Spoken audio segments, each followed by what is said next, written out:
আবারও বেসরকারি টেলিকম সংস্থা টাওয়ারের 17টি দামি ব্যাটারি চুরি।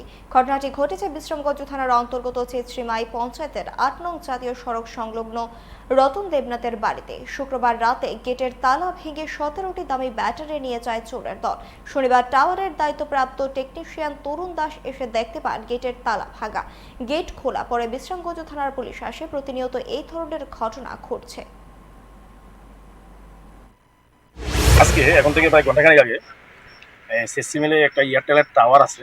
এই টাওয়ারের টেকনিশিয়ান তরুণ দাস আমাদের থানাতে যায়, গিয়ে আমাদেরকে জানায় যে স্যার আমার এই টাওয়ার থেকে আজকে আমি দেখছি অ্যালুমিনিয়াম এসে টাওয়ার থেকে অ্যালুমিনিয়াম দেখছি স্যার আমার ব্যাটারি নেই, কটা ব্যাটারি নেই, 17 ব্যাটারি নেই। এটা ছিল ক্যাবিনেটের ভিতরে। ক্যাবিনেট এখানে একটা একটা ঘর আছে, এটা ক্যাবিনেট বলে। এটার ভিতরে 24টা ব্যাটারি ছিল, 17 ব্যাটারি নেই। এখন আমি এসে দেখেছি 7টা ব্যাটারি আছে। এই আমাদের কাছে খবর যে আমরা ইনকুইরি করতে এসেছি।